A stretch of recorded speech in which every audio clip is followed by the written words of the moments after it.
right, here's some new Star Wars news for your wonderful, beautiful... You're fulfilling your destiny. First, let's talk about how Steven Spielberg saved Babu Frick.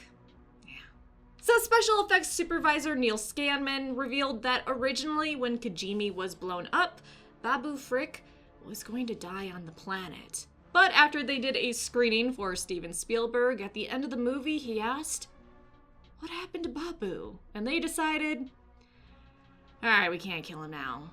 So instead they added him in on Zori's ship at the end of the Rise of Skywalker. So, Steven Spielberg saved you, you little shit. Be grateful.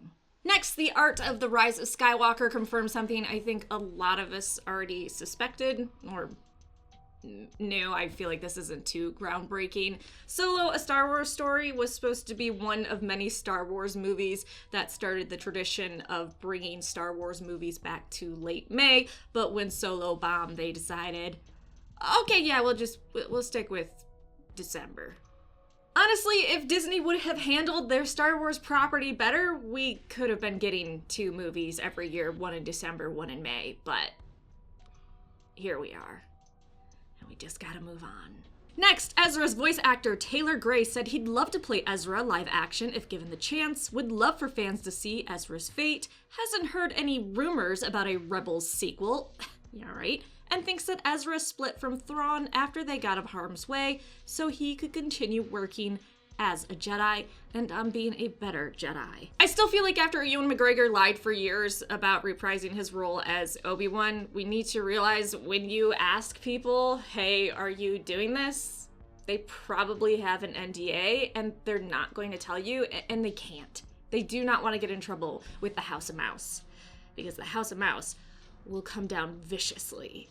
Ooh, interestingly, Finnick Shan might be back in The Mandalorian Season 2. So Mingwa, the actress for her, was spotted when filming for Mandalorian Season 2 all those months ago. And I feel like even though she looked dead at the end of, what was it, Episode 5, we saw a shadowy figure approach her. So that was kind of an indication, hey, this isn't the end of her story. And besides that, we were hyped up a lot about her and her backstory, so it would be nice to explore that. Also, not to waste her actress, who is just phenomenal in every single way. Oh, and because I need more stormtroopers in my life, obviously, Season 2 of The Mandalorian is going to have sand troopers and Imperial gunners.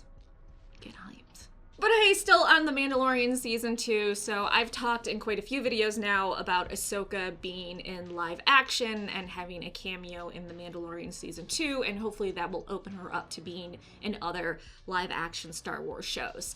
Well, a news outlet decided to ask Rosario Dawson right out, hey, are you the one playing Ahsoka? And this is how she responded.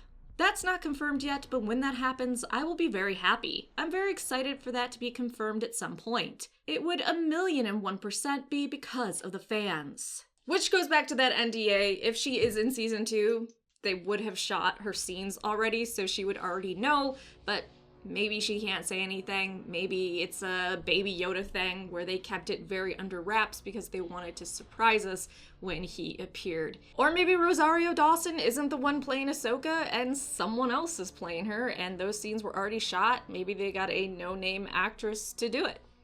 Who knows? Jon Favreau knows. Lastly, let's talk about an interview with Daisy Ridley where she asked, where's the love from Star Wars fans? I'm gonna go over it as quickly as I can. I'm more than sure there's a million channels just harping on her. I really don't want to. I'm just gonna read you what she said and add in a little bit. So on the fan backlash from the sequel trilogy, Daisy Ridley said, "It's changed film by film, honestly, like 98%. It's so amazing. This last film, it was really tricky. January was not that nice. It was weird. I felt like all this love that we'd sort of been shown the first time around, I was like, where's the love gone? I watched the documentary The Making of the Skywalker Legacy this week, and it's so filled with love. And I think it's that tricky thing of when you're part of something that is so filled with love, and then people don't like it. You know, everyone's entitled to not like something, but it feels like it changed slightly. But I think in general that's because social media and what have you. I guess now conversations are just more public, so there's stuff I wouldn't have seen. But honestly, trying to scroll through my newsfeed in January and trying to not see Star Wars stuff, I'd see headlines and be like, oh my god, this is so upsetting. So it's been tricky. But then it's having that thing I feel really proud of, and I'm so thrilled to be part of it. I don't know if I necessarily agree with it being social media that the backlash happened. She even mentioned, after The Force Awakens, I felt so much love and so much hype, and then it all changed after The Last Jedi, and with The Rise of Skywalker, it happened again, where it was a bad backlash. So we can see with social media, after The Force Awakens, people were still praising her. So at one point, we have to acknowledge that maybe it's just not man children and women babies. I don't know. On the internet, it's because there was some bad choices made in the sequel trilogy, and it wasn't a cohesive story from start to finish. Now, where I will agree with her on social media, I think it's easier for the negativity to be a lot louder because those people just can say whatever they want, as loudly as they want, as many times as they want, and we now have small groups of people that normally wouldn't find each other, finding each other to amplify the negativity, but you can't just blame it on those people. At some point, you have to realize mistakes were made with the sequel trilogy, and it's okay for people to be upset about it. And it's also okay for people to love the sequel trilogy and think it's the best fucking thing ever. It's okay, as long as we're not being violent about it. No death threats. Stop. Thanks so much for watching. Please like the video and subscribe for more Star Wars videos.